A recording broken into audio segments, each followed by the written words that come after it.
Assalamualaikum warahmatullahi wabarakatuh. Waalaikumsalam warahmatullahi wabarakatuh. Yang terhormat Ibu Kepala Sekolah SD Negeri 190/8 Perintis, yang saya hormati Bapak Ibu Dewan Guru beserta staf TU dan penjaga sekolah yang hari ini berkenan mengikuti kegiatan saya.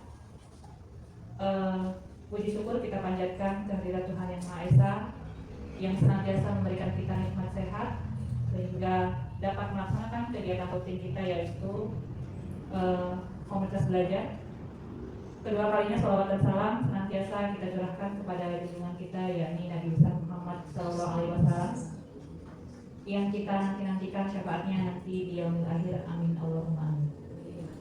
Baiklah, sebelum memulai acara pada siang hari ini, demi lancarnya acara kita pada siang hari ini, marilah kita awali dengan bacaan basmalah.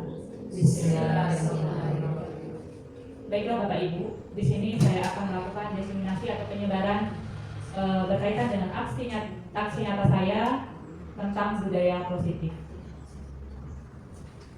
Sebelum kita mulai, mari kita ice breaking dulu sejenak.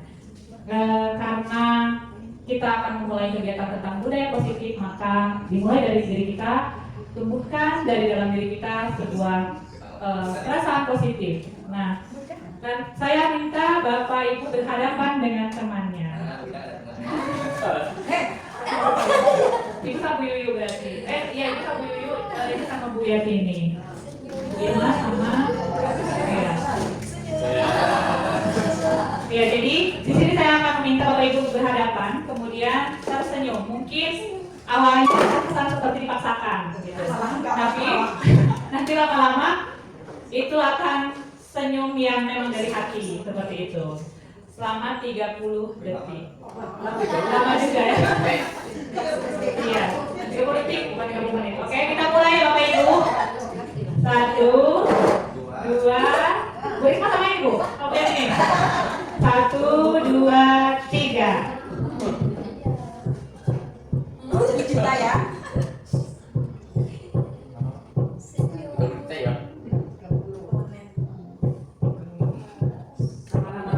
Oke, selesai.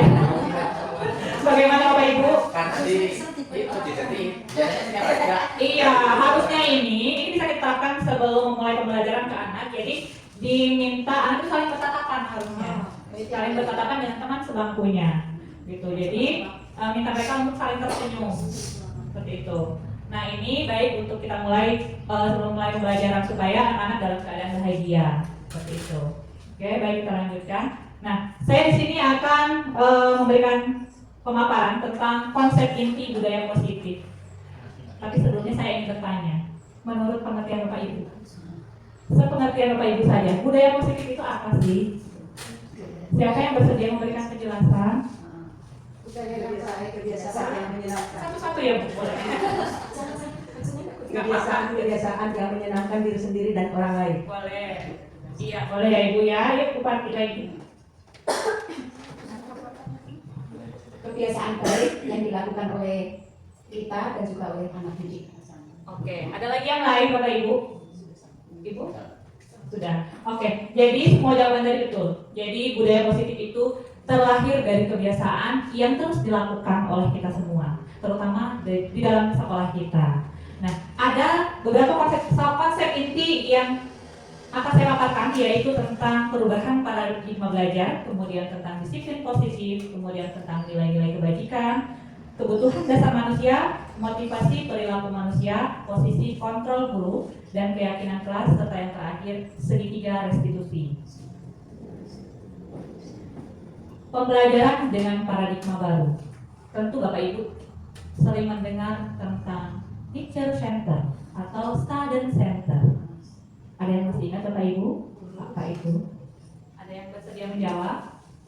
Teacher center, student center. Guru sebagai pusat pembelajaran. Kalau yang student center berarti Anak sebagai siswa. iya. Oke, terima kasih Ibu. Jadi betul seperti yang disampaikan oleh Ibu Kepala Sekolah tadi, teacher center itu berarti dalam kegiatan pembelajaran yang menjadi pusatnya adalah guru. Sementara dalam student center itu adalah siswa yang aktif. Pertanyaan saya, apakah di sekolah kita ini dalam kegiatan pembelajarannya sudah menerapkan student center atau masih teacher center? Teacher center kelas 1. Teacher center untuk kelas 1. Yang lain? Karena belum bisa. Yang lain berarti sudah student center Bapak Ibu ya? Iya. Alhamdulillah kalau misalnya di sekolah kita itu sudah menerapkan student center. Jadi perubahan paradigma baru ini merupakan pembelajaran yang dirancang berdasarkan prinsip pembelajaran berdiferensiasi. Artinya kita menerapkan pembelajaran itu memang berdasarkan kebutuhan siswa kita. Supaya apa? Supaya kita dapat mewujudkan profil pelajar Pancasila. Jadi tidak lagi guru sebagai pusat dalam pembelajaran, guru yang sibuk ceramah seharian, tapi kita melibatkan siswa supaya mereka aktif dalam kegiatan pembelajaran tersebut, supaya profil pelajar Pancasila yang diharapkan itu dapat terwujud, yaitu beriman dan bertakwa kepada Tuhan Yang Maha Esa. Selama mereka mengikuti proses pembelajaran, diharapkan mereka dapat meyakini untuk semakin meningkatkan keimanan mereka kepada Tuhan. Kemudian akhlak mereka karena bersosialisasi di dalam kelas itu semakin baik. Kemudian berkebinekaan global, tidak dapat dipungkiri Bapak Ibu, kita tidak bisa menghindar dari adanya keberagaman.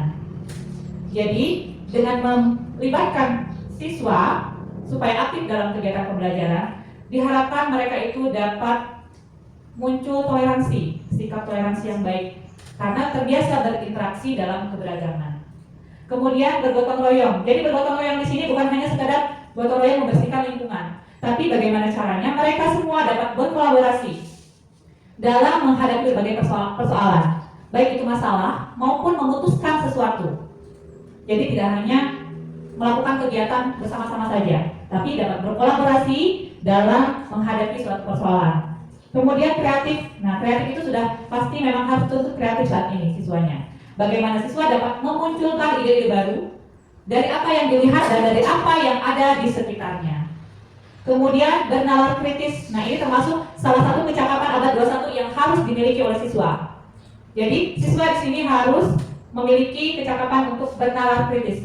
Jadi, siswa bisa memecahkan apa yang menjadi persoalan dalam dirinya, bisa mencari solusi dari setiap permasalahan yang dihadapi siswa tersebut. Kemudian mandiri. Mandiri juga itu sangat penting, karena kalau misalnya kita biarkan mereka, kita bimbing terus, kita tidak lepaskan mereka di kehidupannya nanti akan selalu bergantung kepada orang lain, tidak akan dapat mandiri. Jadi perubahan paradigma baru ini diharapkan kita semua bisa berubah dari awalnya teacher center menjadi student center, seperti harapan dari Bapak Pendidikan kita yaitu Ki Hajar Dewantara. Tugas guru di sini yaitu hanya sebagai penuntun saja, menuntun siswa-siswi kita untuk dapat menemukan jati diri mereka sendiri. Nah, di sini ada beberapa miskonsepsi tentang teori kontrol. Kita menganggap bahwa kita sebagai orang dewasa itu bisa mengontrol anak didik kita. Tapi pada kenyataannya hal tersebut adalah merupakan ilusi belaka. Karena apa? Saat kita berhasil mengontrol anak didik kita, itu sebenarnya anak didik kita sedang mengizinkan kita untuk mengontrol diri mereka sendiri.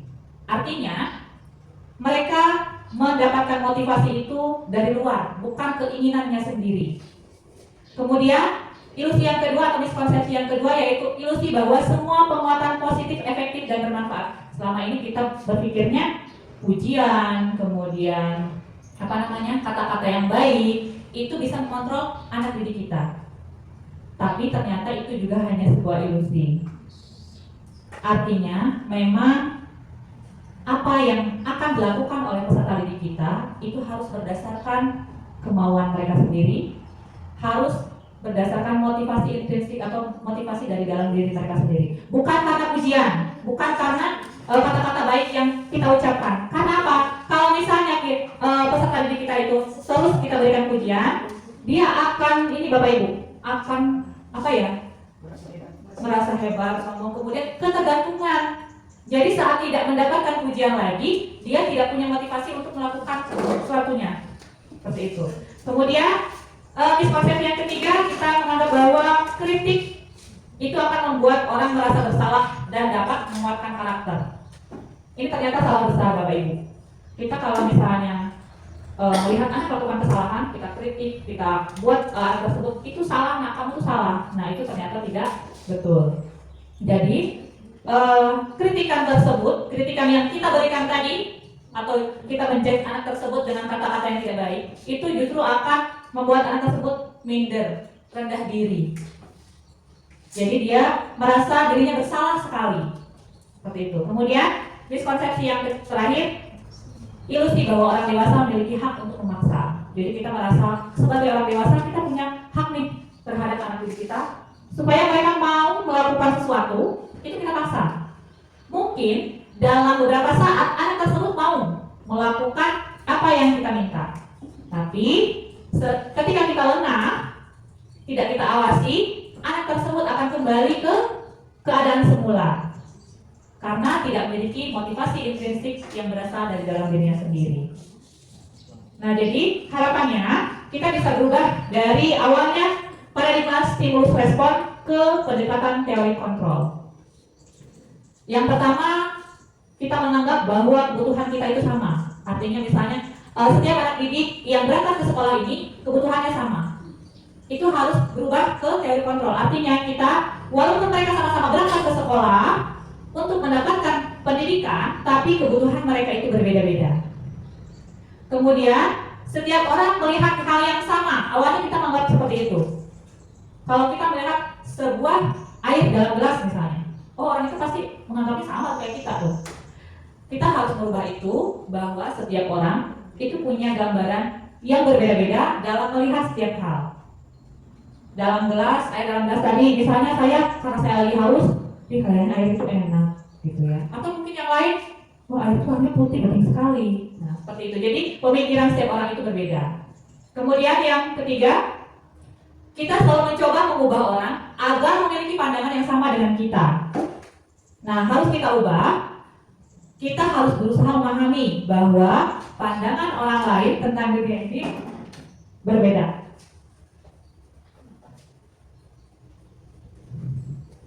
Kemudian perilaku buruk yang peserta didik kita lakukan itu adalah suatu kesalahan. Itu yang selama ini selalu kita pandang terhadap peserta didik kita yang melakukan kesalahan.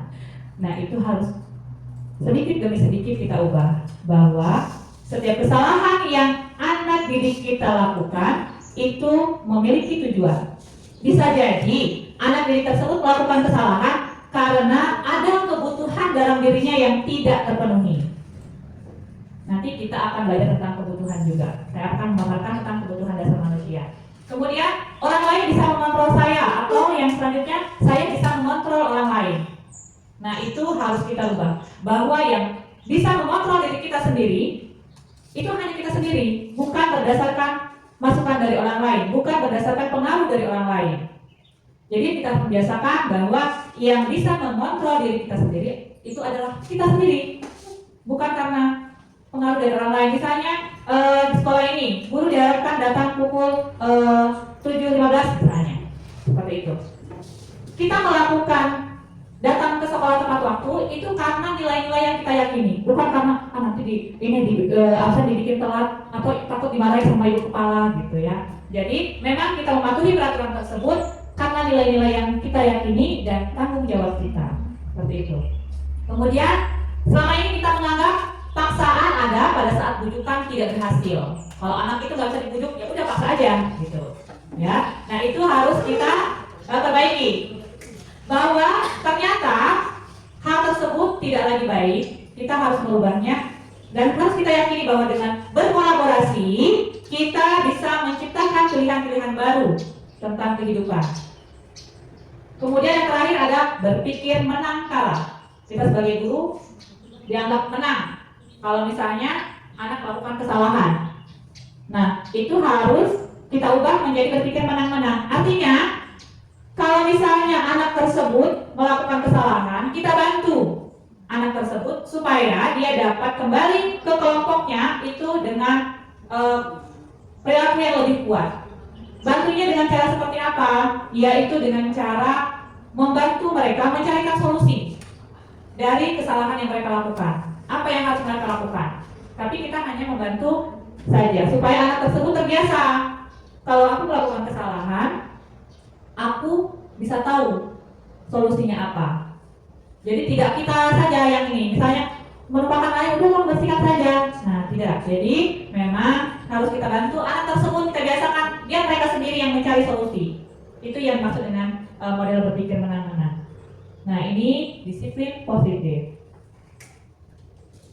Apa yang terpikirkan dari benak Bapak Ibu tentang disiplin positif? Kalau disiplin kita biasanya sering dengar Bapak Ibu ya. Ini ada lagi disiplin positif. Atau contohnya disiplin positif, siapa yang bisa memberikan penjelasan? Pak Wal kayaknya udah pengen ngomong. Contohnya membiasakan diri, karena di dalam itu kan ada kata tertib, umpamanya membersihkan kelas atau di luar kelas itu. Oke, terima kasih Bapak. Iya, jadi disiplin positif itu cara kita untuk menerapkan sikap disiplin, tapi tujuannya itu untuk menumbuhkan kesadaran dari diri anak tersebut sendiri, bukan karena sogokan dari gurunya, bukan karena ancaman dari gurunya, bukan karena mengharapkan pujian dari gurunya, bukan karena takut dihukum. Jadi memang anak tersebut melakukan sikap disiplin itu murni karena keinginannya sendiri. Iya, karena merasa dia bertanggung jawab melakukan hal tersebut. Nah, di sini ada nilai-nilai kebajikan universal. Apa itu nilai kebajikan universal? Jadi nilai kebajikan universal itu nilai yang disepakati bersama. Siapapun yang memandangnya, walaupun berbeda budaya, berbeda agama, berbeda bahasa, atau latar belakang yang lain, makna yang diyakini itu tetap sama. Misalnya toleransi. Kita di sini menganggap toleransi itu saling menghargai, berarti kan Bapak Ibu. Nah, mungkin di daerah lain itu juga sama, bahwa toleransi itu adalah sikap saling menghargai, menganggapnya maknanya sama. Itu yang dimaksud dengan kebajikan universal. Artinya dimanapun kita berada, setiap orang akan memandang makna dari kata tersebut itu sama. Kalau kita dalam kegiatan pembelajaran ada profil pelajar Pancasila, tadi sudah dijelaskan, beriman, bertakwa, berakhlak mulia, mandiri, bernalar kritis, berkebinekaan global, bergotong royong, kreatif. Dimanapun kita berada, setiap orang akan menilai maknanya memang itu satu, seperti itu. Itu yang dimaksud dengan kebajikan universal. Nah, ini motivasi perilaku manusia. Setiap orang saat melakukan sesuatu itu pasti punya motivasi dari dalam dirinya sendiri. Ada 3 motivasi yang melatar belakangi seseorang melakukan atau mau melakukan sesuatu. Yang pertama, untuk menghindari ketidaknyamanan atau hukuman. Ini motivasi paling rendah dari ketiga motivasi ini. Orang dengan motivasi ini akan bertanya, kalau saya nggak melakukan hal tersebut, kira-kira apa ya hukumannya? Seperti itu. Jadi memang motivasi yang dia peroleh, dia mau melakukannya, tapi asalnya dari luar karena terpaksa, seperti itu. Kemudian yang kedua, untuk mendapatkan imbalan atau penghargaan dari orang lain. Ini memang lebih tinggi daripada motivasi pertama. Tapi tetap motivasinya masih berasal dari luar, bukan dari dalam diri sendiri. Orang dengan motivasi ini akan bertanya, kalau saya mau melakukannya, imbalannya apa ya yang akan saya peroleh? Gitu. Ini akan menjadikan seorang tersebut ketergantungan. Bahkan murid kita mungkin mau melakukan sesuatu itu karena hanya ingin mendapatkan pujian dari kita.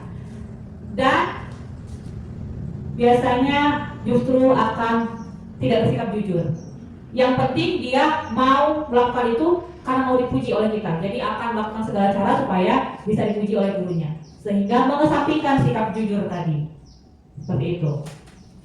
Kemudian yang ketiga, untuk menjadi orang yang mereka inginkan dan menghargai diri sendiri dengan nilai-nilai yang mereka percaya. Ini motivasi yang harus kita semua bimbing, bina, kita tumbuhkan dalam diri murid-murid kita. Kenapa? Karena motivasi ketiga ini adalah motivasi yang berasal dari dalam diri murid tersebut atau motivasi intrinsik. Orang dengan motivasi ini, pertanyaannya itu kalau saya melakukan ini, saya akan menjadi orang yang seperti apa ya? Jadi memikirkan nilai dirinya akan menjadi orang seperti apa, bukan karena pengaruh dari orang lain. Seperti itu Bapak Ibu. Jadi memang kita semua harus memunculkan motivasi yang ketiga ini. Kita harus berusaha bahwa setiap peserta didik kita itu melakukan sesuatu memang atas dasar keinginannya sendiri. Kemudian ada hukuman, ada konsekuensi, ada restitusi. Hukuman kita sudah sering dengar ya Bapak Ibu ya. Restitusi, konsekuensi mungkin juga sudah sering dengar. Mungkin ada sebagian yang sudah pernah mendengar restitusi, ada juga yang belum. Apa sih perbedaan dari ketiganya? Nah ini perbedaannya Bapak Ibu. Hukuman itu biasanya kita tidak direncanakan. Ada anak kita lihat berantem, sini kamu, gitu kan? Langsung kita judge mereka, kita hukum mereka. Jadi memang tidak terencana kalau hukuman itu. Dan bersifat satu arah, yaitu dari gurunya sendiri. Tidak meminta kesepakatan si anak tersebut, gitu. Dan hukuman juga bisa berupa fisik misalnya, lari keliling lapangan misalnya, atau psikis. Kita marahin. Kita berikan anak tersebut kata-kata yang kurang baik, gitu ya. Itu hukuman. Kalau konsekuensi itu bisa terencana dan siswa sudah sepakat, tapi kurangnya konsekuensi juga guru yang membuat. Ibu punya peraturan ini. Nah kalau kalian melanggar, akibatnya ini nih. Tolong kalian pahami. Nah itu kalau konsekuensi. Ini juga bersifat satu arah masih, walaupun siswa sudah sepakat. Nah, yang ketiga ini memang yang paling baik Bapak Ibu, yaitu restitusi. Apa itu restitusi? Proses menciptakan kondisi bagi murid untuk memperbaiki kesalahan mereka, sehingga mereka bisa kembali pada kelompok mereka dengan karakter yang lebih kuat. Sebenarnya, dia masih termasuk ini juga. Jadi restitusi itu bagaimana cara kita supaya bisa membimbing peserta didik kita untuk menemukan jalan keluarnya kalau misalnya mereka melakukan kesalahan, berantem sama temennya. Kayak kemarin ya lihat ini ya, ngilangin apa namanya? Centelan botol. Seperti itu. Itu kalau misalnya biasa ini udah dimarahin gitu kan. Nah, dengan restitusi ini si anak diharapkan bisa mencari jalan keluar untuk mereka sendiri gitu. Mereka harus ngapain kalau mereka melakukan kesalahan? Seperti itu. Itu restitusi. Nah, sekarang kita bermain tentang sanksi atau konsekuensi. Coba Bapak Ibu yang pertama, membersihkan coretan yang dibuatnya di meja tulis itu sanksi atau konsekuensi? Sanksi. Yang betul adalah konsekuensi. Iya, betul. Jadi konsekuensi harus membersihkan coretannya karena dia sudah melakukan coret-coret tadi. Seperti itu. Kemudian yang kedua, murid diminta untuk push up 15 kali karena tidak menggunakan masker ke sekolah. Sanksi atau hukuman? Sanksi atau konsekuensi? Iya, sanksi atau hukuman. Ya. Sebelumnya udah ada kesepakatan? Sudah ada kesepakatan. Ibu yakin mau buat kesepakatan disulit lari push up 15 kali? Besoknya orang tuanya datang. Masuk penjara. Iya betul gitu ya. Kemudian yang ketiga, menggantikan kertas tugas teman yang telah dicoret-coret. Sanksi atau konsekuensi? Wah iya, konsekuensi. Karena sudah mencoret-coret, jadi ganti sama yang baru akibat dari perbuatan kita gitu ya. Berjemur di lapangan basket pukul 12 siang karena mengobrol dengan teman saat gurunya menjelaskan. Sanksi. Nah itu sanksi udah pasti ya. Gurunya lagi ngoceh di depan, mereka ngobrol sendiri. Keluar kamu. Ya, itu berarti sanksi atau hukuman. Kemudian selanjutnya, murid diminta bertelanjang kaki sepanjang hari karena tidak menggunakan sepatu berwarna hitam sesuai peraturan sekolah. Sanksi. Sanksi atau konsekuensi? Sanksi. Sanksi ya betul. Ya. Kemudian berdiri di depan kelas sambil mengangkat satu kaki karena tidak dapat menjawab pertanyaan. Sanksi. Galak sekali ya, gurunya nggak bisa jawab. Suruh berdiri di depan kelas, besoknya anaknya pada lalu sekolah kayaknya. Iya betul. Ya nggak mau jawab mereka. Jadi ini sanksi Bapak Ibu ya. Kemudian terakhir, membersihkan tumpahan air di meja tulis karena tersenggol pada saat belajar. Konsekuensi. konsekuensi. Ya, karena kita sudah melupakan, makanya kita harus bersihkan, gitu ya. Masih ngantuk atau masih semangat? Semangat ya. Kalau ngantuk, saling ngantuk ya. Kalau ngantuk kita speaking dulu, tapi kalau masih semangat, lanjut. Iya, lanjut karena masih banyak. Nah, ini yang paling penting yang selama ini menjadikan pertanyaan bagi kita semua. Dihukum oleh penghargaan. Penghargaan itu salah satunya adalah ranking kalau di sekolah. Kita menganggapnya itu adalah sebagai apresiasi kita terhadap keberhasilan murid. Ternyata penghargaan seperti itu juga termasuk jenis hukuman. Iya, berarti memang tidak boleh. Karena apa? Karena penghargaan itu memiliki pengaruh jangka pendek dan jangka panjang. Iya.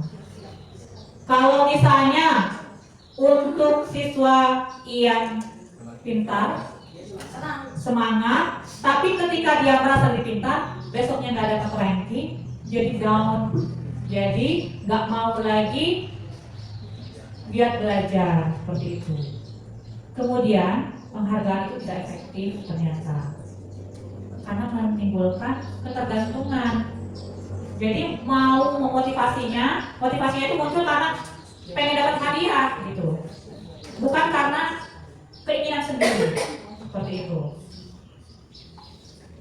Kemudian untuk siswa yang merasa dirinya tidak mampu, dianya tidak ada keinginan gitu, minder, udah nggak mau ikut-ikutan, tidak ada motivasi untuk majunya. Kemudian penghargaan juga ternyata bisa merusak hubungan, menimbulkan persaingan dalam kelas. Kita menganggap bahwa selama ini kalau anak yang mau bersaing itu baik, ternyata tidak Bapak Ibu. Ya, kalau yang pintar-pintar oke, bisa bersaing. Kalau yang tidak itu kasihan, itu dia akan semakin down. Ya tanya apa? Siapa yang bisa menjawab? Nah itu termasuk juga. Iya, termasuk penghargaan. Karena apa? Coba Bapak Ibu perhatikan kalau misalnya seperti itu, anak yang nggak bisa diem aja, ya kan?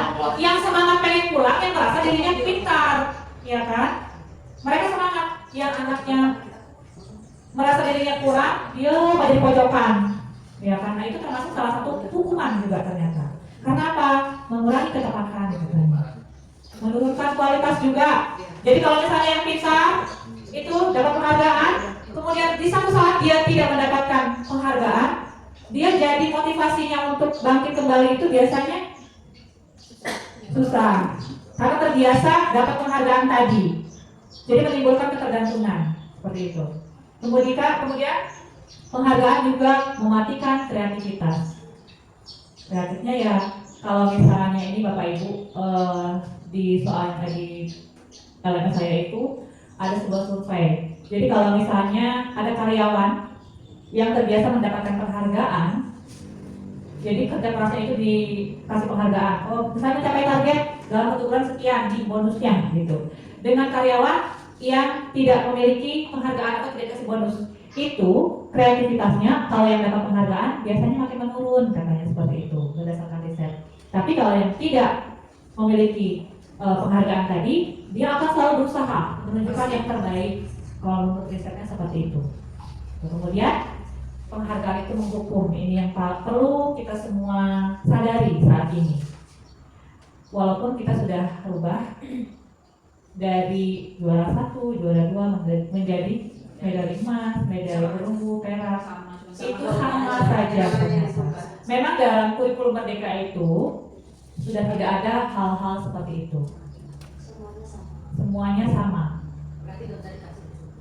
Dikasihnya seperti ini Bu, karena seperti di kelas saya itu ada anak yang memang mungkin kurang dalam hal pengetahuan, tapi dia nggak pernah absen selama 1 semester. Berarti kan disiplinnya bagus. Anak yang kita lihat kurang misalnya, tapi ngoceh terus, bisa jadi itu kemampuan public speakingnya nanti bagus saat besar gitu. Jadi memang kita harus menganggap bahwa setiap anak itu punya keunikan tersendiri. tidak bisa kita samaratakan seperti itu. Kemudian dihukum oleh penghargaan yang terakhir, motivasi dalam diri atau intrinsiknya itu semakin hilang lama-kelamaan kalau kita biasakan berikan penghargaan. Seperti itu. Kayaknya ngantuk, kita istirahatin dulu lah ya Bapak Ibu. Tepuk-tepuk aja lah kalau saya bisa. Musik kembali ke kanan. Dua-duanya ya. Kalau misalnya saya bilang tepuk satu, berarti tepuk di depan. Tepuk dua, supaya tidak ini. Satu, dua. Anggap aja melemaskan pinggang. Iya. Tepuk tiga. Satu, dua, tiga. Oh, kira ke sini. Enggak, gini aja. Tepuk empat. Dua samping kanan, dua samping kiri. Tepuk lima, dua samping kanan, dua samping kiri, satu di tengah. Oke. Tepuk satu, tepuk dua, tepuk tiga, tepuk empat, tepuk lima, dua kali tepuk lima. Tepuk pramuka. Kalau tepuk satu tiga. Oke, cukup apa itu ya? Atau masih ngantuk? Sudah. Kita lanjut ya. Ada saya Nah, ini dia. Baru dipesan. Masih padang. Itu perkataan yang tidak boleh keluar dari mulut. Oh iya, lupa. Oke, baik, saya lanjutkan Bapak Ibu. Lupa Bren. Mengapa keyakinan kelas bukan peraturan kelas? Jadi di sini ada dua ini Bapak Ibu. Mengapa kita memiliki peraturan tentang penggunaan helm pada saat mengendarai kendaraan roda 2 atau motor? Kira-kira karena apa? Kenapa kita harus pakai helm saat kita mengendarai motor? Itu melindungi kepala, karena kita merasa yakin itu melindungi kepala. Berarti intinya untuk keselamatan kan ya? Iya. Kemudian yang kedua, mengapa kita melakukan peraturan tentang penggunaan masker dan mencuci tangan setiap saat, contohnya saat COVID kemarin? Nah, melakukan kedua hal tersebut karena kita punya keyakinan tentang keselamatan dan tentang kesehatan. Jadi mengapa keyakinan kelas bukan peraturan? Ini perbedaannya. Kalau keyakinan kelas itu kita semua yang membuat, ditentukan oleh siswa dan guru. Tapi kalau peraturan biasanya guru aja tinggal jebret di dinding. Ini peraturan kelas kita. Tapi kalau keyakinan kelas kita tetapkan bersama-sama. Seperti itu, ya. Bagaimana cara membentuk keyakinan kelas atau keyakinan sekolah? Kita dalam kelas dulu kita ini kan Bapak Ibu ya. Jadi untuk membuat keyakinan kelas, kita persilakan setiap siswa kita mengemukakan apa yang harus kita patuhi. Semuanya, guru dan siswa, semuanya berhak mengemukakan pendapatnya. Kemudian kita catat, lebih bagus pakai stick note seperti kemarin. Jadi kita bagi setiap siswa stick note, tuliskan di situ, kita tempelkan. Baru setelah itu, gantilah kalimat negatif menjadi kalimat positif. Kenapa? Karena kalimat negatif itu tidak akan membuat kita berhenti untuk memikirkannya, bahkan malah justru membuat kita memikirkannya. Contohnya, Bapak Ibu, tolong jangan membayangkan gajah. Nah, terbayang kan? Nah, jadi seperti itu. Jadi kita ubah kalimat-kalimat negatif tadi menjadi kalimat positif. Jangan membuang sampah sembarangan, kita ganti. Buanglah sampah pada tempatnya. Gak boleh lari-larian. Berjalan pelan-pelan saat di dalam kelas. Iya. Jangan, tidak boleh gunakan kata jangan atau tidak. Dilarang. Gunakan kalimat perintah. Iya. Jalan kaki saja gitu ya. Buanglah, berjalanlah. Kita sering lihat anak-anak kita berlari di koridor kan. Jangan lari-larian. Semakin lari. Kenapa? Dalam otaknya yang tertangkap larinya tadi. Iya, kita ganti. Nah, jalannya pelan-pelan. Seperti itu. Jalan pelan-pelan. Jadi, kalau anak-anak kan belum mengerti Bapak Ibu ya kalimat negatif positif itu. Jadi mereka pasti membuatnya, menulisnya jangan buang sampah sembarangan, jangan datang terlambat. Nah, kita yang membantu mereka untuk mengubah kalimat-kalimat tersebut menjadi kalimat positif. Kemudian Susunlah kalimat-kalimat tadi menjadi keyakinan kelas yang kita sepakati. Kemudian tinjau ulang. Kan tadi ada banyak tuh setiap siswa memberikan ini. Bisa jadi ada yang sama, ada yang berbeda. Karena apa? Keyakinan kelas itu kita buat jangan terlalu banyak Bapak Ibu. Buatlah 3 sampai 7 saja. Kenapa? Supaya mereka mudah mengingat. Kalau mereka tidak ingat, percuma kita buat keyakinan kelas seperti itu. Iya, tujuannya udah banyak sebetulnya ya.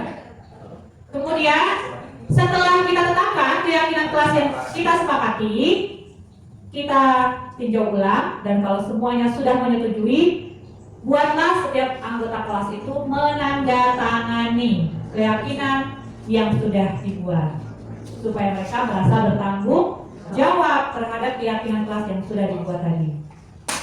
Kalau sudah disusun, letakkan di tempat yang terlihat oleh seluruh warga kelasnya. Jangan pula disimpan di pojokan. Anak-anak jarang ke pojokan, ya. Simpan misalnya diletakkan di dekat pintu atau di depan papan tulis supaya anak-anak sering melihat. Seperti itu. Nah, kita masuk ke dalam kebutuhan dasar manusia. Bu Yati ini kira-kira yang kebutuhan itu yang paling dibutuhkan butuh apa, Bu? Kesenangan. Apa Ibu? Kesenangan. Kesenangan. Yang lain? Kebebasan. Kebebasan. Kenyamanan. Ibu-ibu yang sana? Kasih sayang dan rasa diterima. Iya, Pak sayang. Bu, Pak sayang. kasih sayang. Nanti di jalan. Oke, jadi kebutuhan dasar manusia itu ada 5, Bapak Ibu. Yang pertama, kebutuhan bertahan hidup. Misalnya, iya, makan untuk bertahan hidup, uang untuk bertahan hidup, ya, keamanan untuk bertahan hidup, termasuk itu. Kemudian, kebutuhan kasih sayang. Itu biasanya terjadi dalam kelompok, keluarga, atau masyarakat, ya. Jadi, setiap dari kita pasti memiliki kebutuhan akan kasih sayang. Di sekolah kita ingin selalu setiap warga sekolah atau guru-guru menyayangi kita semua, ya kan? Saling menerima. Saya yang butuh ya Bu, sayang saya. Kemudian kita juga membutuhkan kebebasan, ya, bebas mengekspresikan pendapat, bebas melakukan apa yang kita inginkan, tetapi kuncinya dalam batasan-batasan tertentu. Tidak boleh semuanya bebas, kacau juga kalau semuanya bebas Bapak Ibu. Jadi memang harus tetap ada batasannya, seperti itu. Kebutuhan akan kesenangan. Butuh senang nggak Bapak Ibu? Betul. Semangat kan? Iya. Kalau kata teman saya waktu kemarin kami loka karya berbicara kepada pengajar praktiknya. Bapak katanya, sebenarnya inti dari kebutuhan dasar manusia itu cuma satu katanya. Senang. Memangnya apa? Senang. Kita butuh bebas supaya senang katanya. Butuh bertahan hidup supaya senang. Butuh kasih sayang dan rasa diterima supaya senang. Butuh penguasaan supaya senang. Bu, biar senang harus punya uang. Ya untuk bertahan hidup tadi berarti kan Bu, gitu. Nah, penguasaan ini apa? Penguasaan ini kebutuhan untuk diakui Bapak Ibu. Diakui kemampuan kita. Ya, ingin. Ibu nggak pengen diakui sebagai guru kelas 1. Oh, kalau itu lain. Nah, ini termasuk Bu, termasuk penguasaan itu. Ya, itu termasuk. Jadi penguasaan itu kebutuhan kita diakui tentang misalnya hasil kerja kita, karya kita, kemampuan kita. Itu kebutuhan penguasaan Bapak Ibu ya. Nah, ini coba kita analisis lagi seperti tadi. Aku senang main kejar-kejaran dengan teman-teman. Seru. Berarti anak ini membutuhkan kebutuhan apa? Akan apa? Kebebasan. Kebebasan atau kesenangan? Kesenangan. Kesenangan. Kan aku senang main kejar-kejaran dengan teman-teman. Seru katanya. Itu ada kata kuncinya. Iya. Sayang. Ibu kejar aku karena ibu sayang aku. Berarti kebutuhan apa? Sayang. Sayang. Aku hebat kan? Bisa bikin ibu guru kejar aku. Ini Penguasaan. Iya. Apa? Penguasaan. Ingin diakui. Ingin diakui. Ya. Aku bosan bebas. Aku bosan belajar terus dalam kelas. Berarti iya. Kebutuhan akan kebebasan. Seperti itu. Iya. Nah, ini yang penting yang perlu kita pahami. 5 posisi kontrol guru. Di manakah kita berada? Nah, penghukum, ada pembuat rasa bersalah, ada sebagai teman, ada sebagai pemantau, ada sebagai manajer. Hebat Bu Irma ya, sudah di posisi manajer. Bagaimana Bu Irma, posisi manajer itu bagaimana? Saya ingin tahu ininya. Saya pikir dulu. Saya sebagai teman. Sebagai teman. Kasih teman. Oh teman ya Bapak Ibu. Oke, mari kita paparkan. Itu kan menurut kita. Iya. Iya. Iya. Menurut siswa kan belum tentu. Kalau Bu kita baru kita aja dulu, ya. Nanti kita baru kita analisis posisi yang paling baik itu posisi di mana sebetulnya, gitu. Iya. Iya. Penghukum. Semuanya itu kadang kita melapor juga. Iya. Suara tinggi juga nih. Suara tinggi tuh. Nah, ada suara tinggi, kemudian Suara tinggi, Pak. ya, jari nunjuk-nunjuk tanpa kita sadari itu sering kita lakukan. Kalau menemukan anak yang melakukan kesalahan. Dua kali lebih tekanan. Iya betul, ya. Dan dampaknya apa? Mungkin kita lihat peserta didik kita itu diam saja, tapi ternyata dalam hatinya itu memendam amarah. Atau bahkan ada yang langsung mengekspresikan, ikutan marah juga. Tidak jarang seperti itu kan Bapak Ibu? Iya. Langsung mukul meja. Iya, betul. Pasti Irfan itu betul. Kemudian, Kalau dulu tidak ada. iya, beda ya memang. Kalau sananya lebih kecil. Iya betul. Kamu nggak salah siapa? Enggak Bu, ini salah. Ada salah. Kalau Irfan dulu kan Kalau marah dia gurunya marah itu marah. Iya, betul. Dia kan gurunya marah itu marah. Waktu ini. Di baliknya meja itu. Kemudian posisi yang kedua yang membuat rasa bersalah.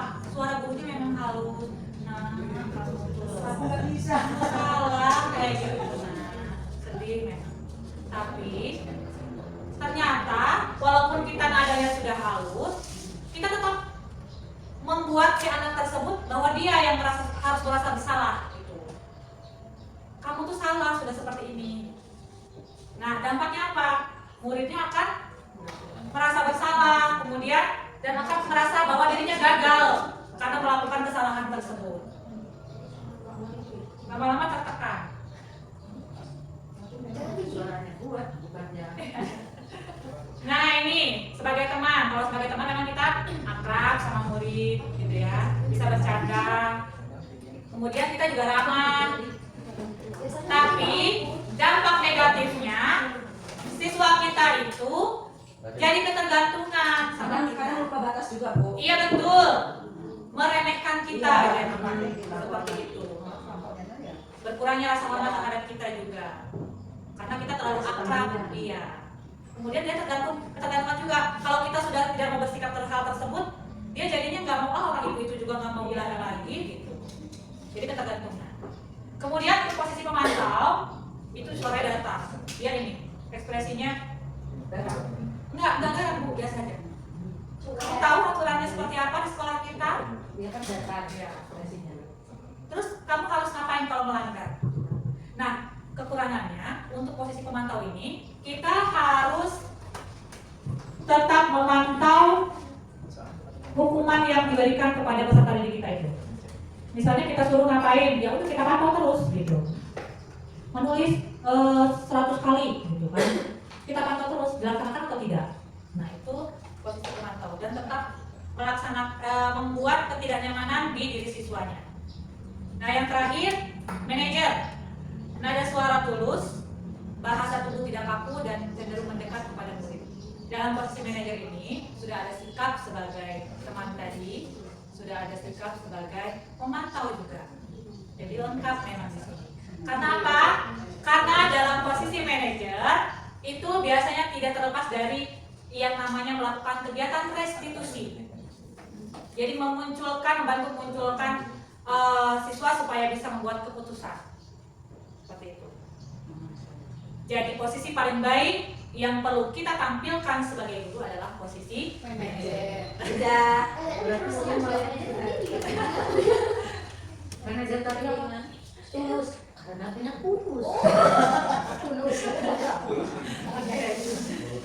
Jadi posisi manajer ini adalah posisi yang bisa membantu peserta didiknya itu untuk membuat keputusan dalam menghadapi masalah siswanya tadi. Nah, ini ada segitiga restitusi. Segitiga restitusi ini adalah cara kita dalam menghadapi permasalahan siswa yang melakukan pelanggaran atau kesalahan. Ada 3 tahapan dalam segitiga restitusi. Yang pertama yaitu menstabilkan identitas, yaitu dengan cara menenangkan siswanya. Yang namanya siswa saat misalnya sedang berantem atau melakukan kesalahan, dia akan emosinya bisa naik atau bisa sedih gitu. Jadi di tahap menstabilkan identitas ini, kita stabilkan dulu emosinya. Kita katakan bahwa setiap orang itu pasti pernah melakukan kesalahan. Jadi jangan pernah merasa rendah diri. Gitu. Kemudian tidak hanya kamu yang pernah melakukan kesalahan, yang lain juga pernah, bahkan bapak ibu guru juga pernah. Kita terapkan seperti itu. Kemudian yang kedua, validasi kebutuhan. Apa masalah yang terjadinya? Apakah karena salah satu kebutuhan dari siswa tersebut tidak terpenuhi? Bisa jadi. Contohnya, kita ada dalam kelas suka mengganggu temannya atau karena mengganggu.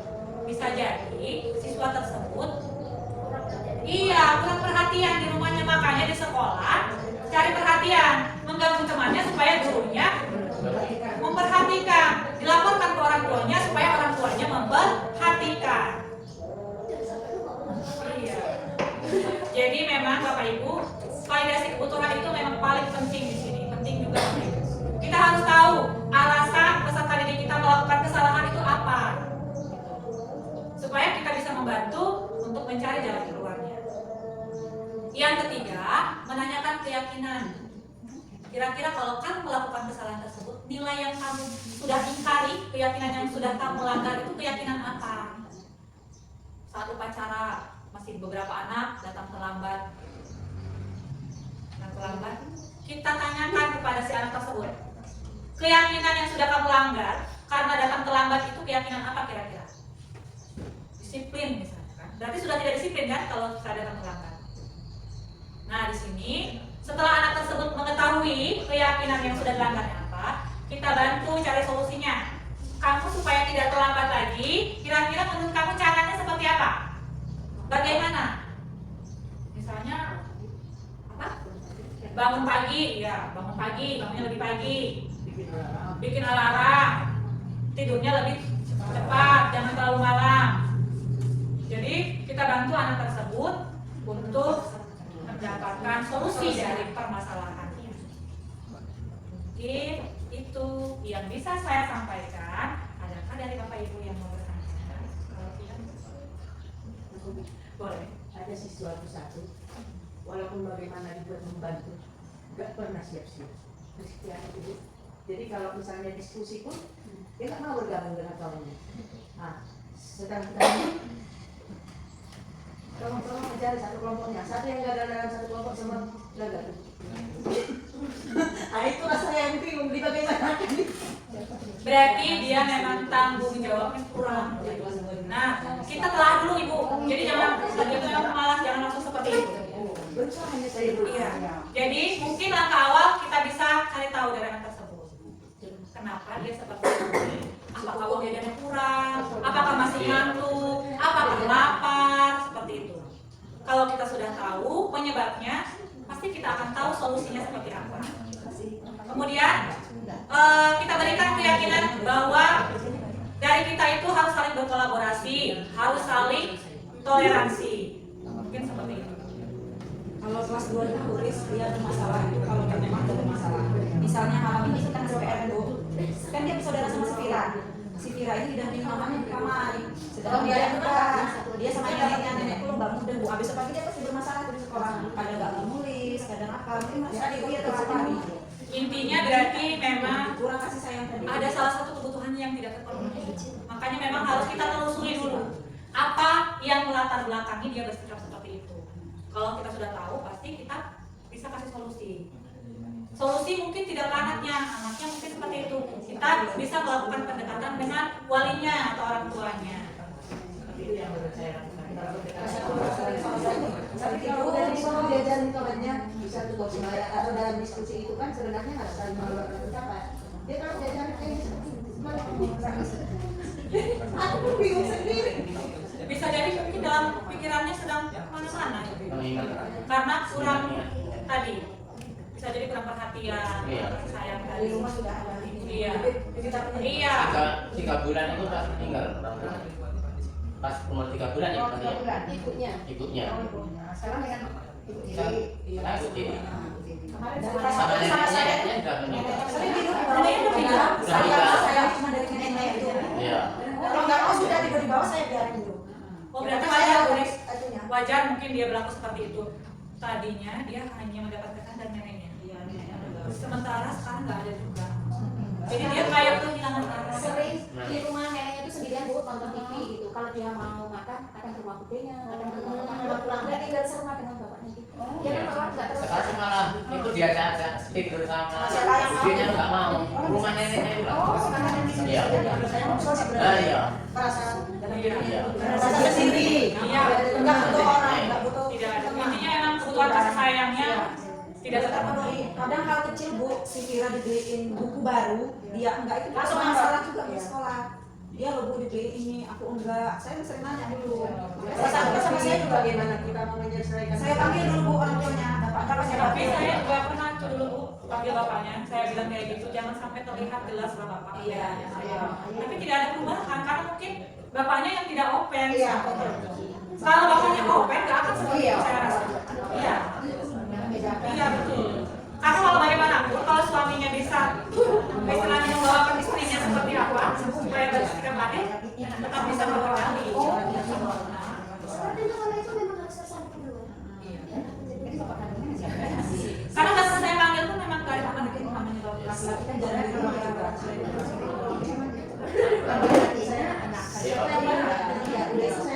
Saya suruh yang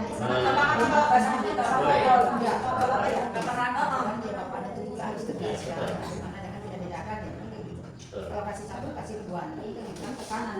Iya. Oke. Sampai nangis,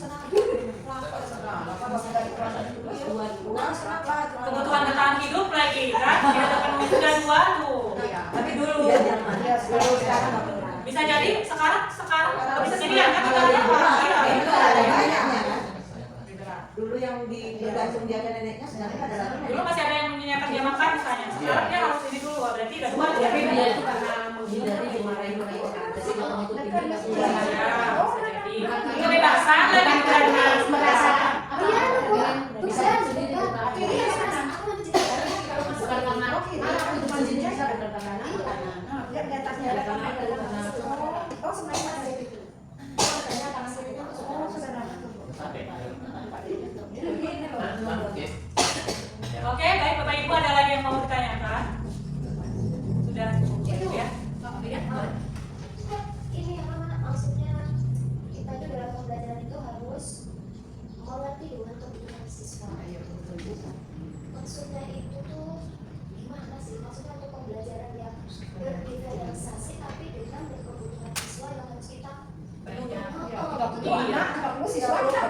Nah, ini di modul 2 ini yang sedang saya pelajari adalah tentang pembelajaran berdiferensiasi. Tadinya saya mikirnya 30 anak berarti harus menciptakan 30 model pembelajaran juga. Ternyata tidak seperti itu. Jadi yang harus kita terapkan itu kan ada anak itu yang visual, audiovisual, kinestetik gitu. Misalnya dalam pembelajaran kita buat ini Bapak Ibu. Kalau kayak saya contoh tentang bagian-bagian tubuhan.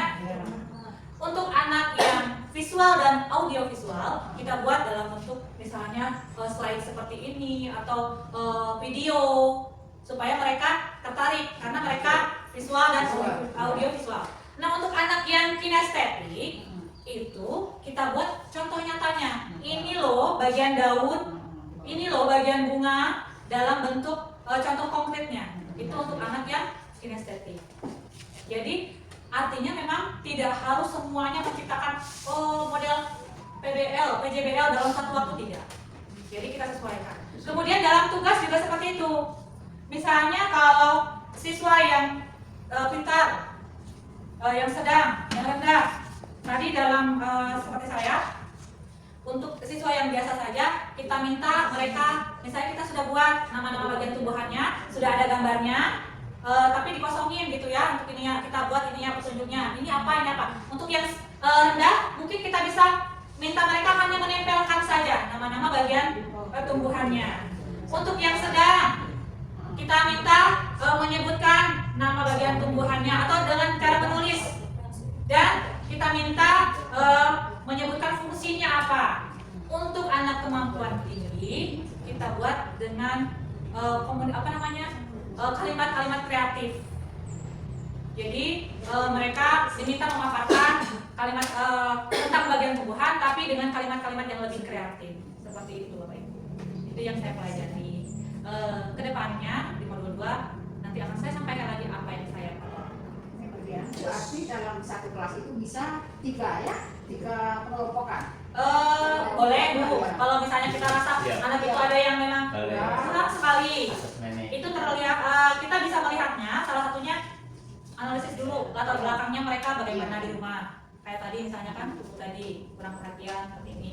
Kemudian lihat dari catatan rapor sebelumnya, anak tersebut rendah di mata pelajaran mana, seperti itu. Jadi untuk kebutuhan pengelompokannya disesuaikan berdasarkan hasil pengamatan kita. Mau itu 2 kelompok atau 3 kelompoknya, sesuaikan. Kalau dirasa, kalau untuk mata pelajaran ini mereka sepertinya sudah mampu, gitu kan? Kita cukup misalnya 2 kelompok saja, boleh. Jadi disesuaikan dengan kebutuhannya, seperti itu. Ada lagi, Pak Ibu? Terus Bu, kalau yang misalnya udah dikelompokkan, kayak kelas 6 itulah misalnya, yang udah bisa menjumlahkan pecahan berpenyebut tidak sama itu udah bisa lanjutkan suruh pengurangan lagi. Terus yang sedang itu suruh ulang lagi. Terus kalau yang kurang itu suruh apa? Kalau untuk seperti itu bedakannya di soal yang kita berikan, gitu. Untuk yang misalnya kurang, kita ajarkan saja cara ininya, gambar ini menunjukkan pecahan berapa sih, memahami pecahannya saja dulu. Gitu. Kalau untuk yang sedang, mungkin sudah masuk ke dalam operasi hitungnya misalnya. Untuk yang tinggi, tetap operasi hitung misalnya tentang penjumlahan, sama-sama penjumlahan, tapi dengan tingkat kesulitan yang lebih tinggi. Misalnya penjumlahan pecahan campuran dengan desimal misalnya gitu. Jadi ditingkatkan lagi untuk yang memiliki kemampuan tinggi tadi. Terasa kalau yang bisa dengan yang sedang itu bisa lah kita kasih ya kan. Yang susah ini yang nggak tahu itu dikasih terus nggak tahu, masa mau itu terus. Nah. Sedangkan nanti pas ujian itu dia Soalnya sama, sama gitu loh. Kalau yang sedang itu gampang, dikasih sekali nggak bisa, kita beri lagi 2 kali udah mulai tahu, 3 kali udah bisa. Yang nggak tahu itu PR kita. Kemudian itu orang 2 kali biji, hanya sekali aja udah itu setiap hari itu. Iya, belum siap juga ya. Suruh lagi di rumah terus dia biji, katanya Enggak ada siap juga. Karena memang di rumah juga tidak dibimbing mungkin, tidak ada yang Udah dikasih dibimbing. tahu kemarin, ada datang. Iya, orang tuanya nggak bisa ke sekolah. ada ya udah kerjain aja, bisa jadi seperti itu. Iya, mama nggak ngerti. Tapi kalau namanya ngomong bukan yang nggak ngerti, kalau anaknya ditanya ada PR nggak ada PR. Iya, nyari aman. Anaknya bermain. Berarti harus bisa dikeluarkan ada PR. Iya. Itu udah kelas 6 loh, masa ada seperti itu. Karena memang tadi kemampuan setiap anak itu berbeda. Kemudian apa itu namanya? Seperti tata surya, jadi ibaratnya seperti tata surya. Setiap planet itu kan memutari matahari itu dengan kecepatan yang ada beda-beda. Tapi intinya tujuannya akan sama ke situ juga. Gitu. Jadi memang harus kembali ke sabarnya kita, sabar kita bimbing, sabar kita iya, sabar mengajarkan. Walaupun yang lain udah ke pembagian pengalian, dia masih mengenal pecahan aja enggak juga. 5 tambah 1, 8. Salah coba dihitung dulu berapa? Kali. Kalau baru Tambah-tambah, nah, dia jawabnya jawabnya tambah-tambah. ya. Iya betul. Jadi memang intinya kita harus sabar. Oke, bisa lagi. Sudah cukup Bapak Ibu? Cukup. Iya, baik Bapak Ibu. Terima kasih atas segala perhatian dan ikut sertaan keterlibatan Bapak Ibu semua pada siang hari ini. Itulah aksi nyata yang dapat saya paparkan mengenai budaya positif Saya menyadari bahwa dari pemaparan saya pada siang hari ini masih terdapat banyak sekali kekurangan. Namun mudah-mudahan apa yang baik yang sudah saya paparkan bisa sama-sama kita terapkan sedikit demi sedikit, karena kalau sekaligus juga mungkin belum bisa dan anak juga kaget. Jadi bertahap bisa kita terapkan di sekolah kita ini, yaitu dengan menjadikan siswa sebagai pusat pembelajaran.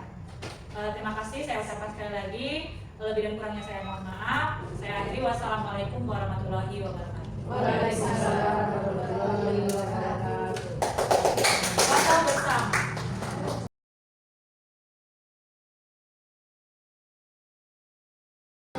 Assalamualaikum warahmatullahi wabarakatuh.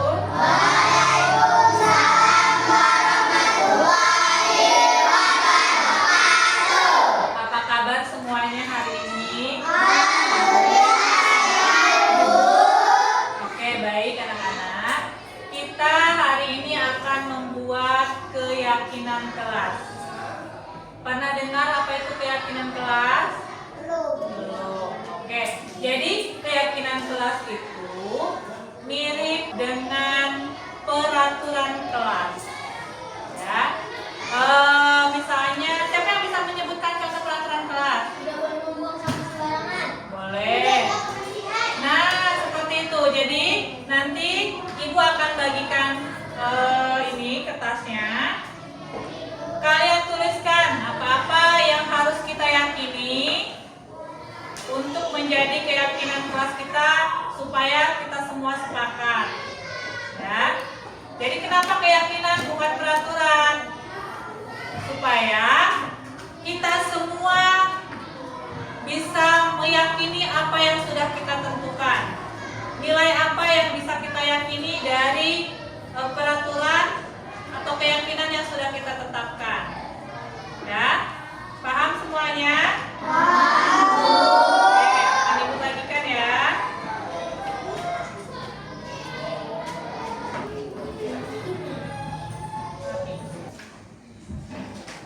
Oke, baik, silahkan. Sekarang kalian tuliskan apa kira-kira keyakinan kelas yang perlu kita sepakati.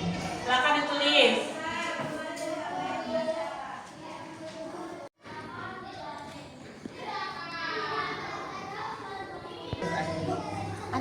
Enggak apa-apa. Sudah siap semuanya? Oke, sekarang bergiliran dari yang sebelah sana. Tempelkan di papan tulis. Ya.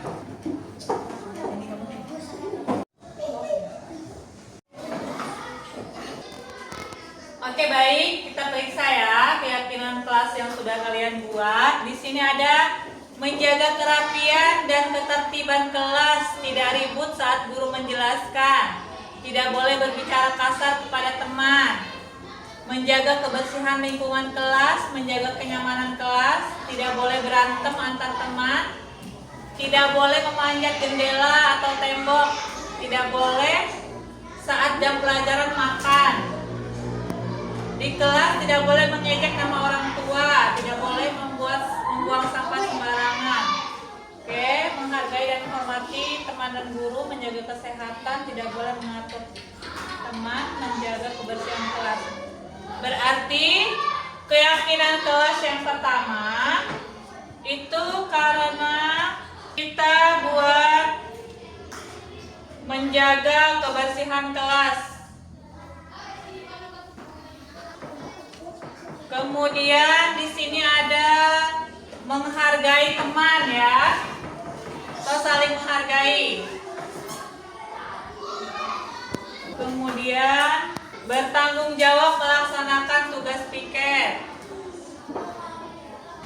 Kemudian lagi berkata sopan.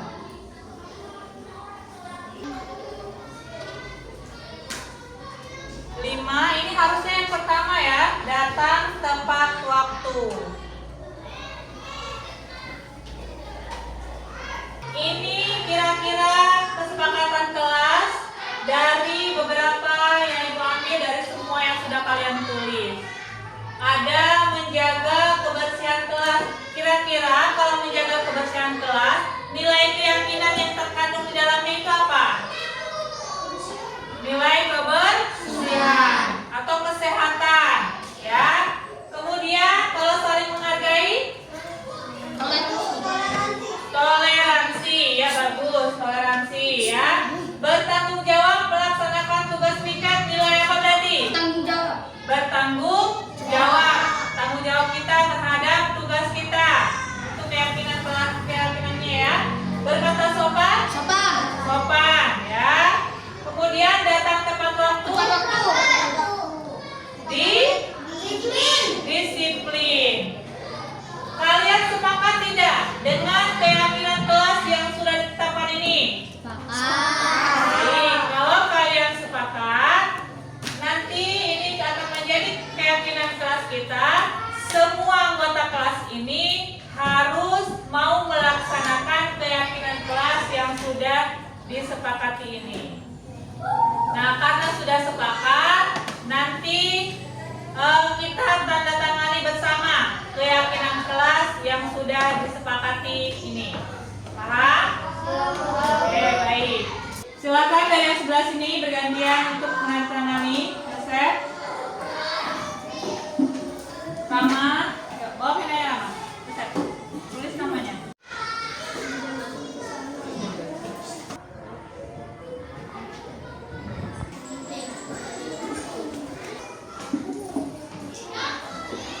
Baik, karena kita semua sudah sepakat, Ibu harap kalian semua bisa melaksanakan keyakinan kelas yang sudah kita sepakati untuk kedepannya.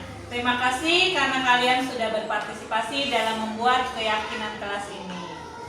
Tepuk tangan semuanya.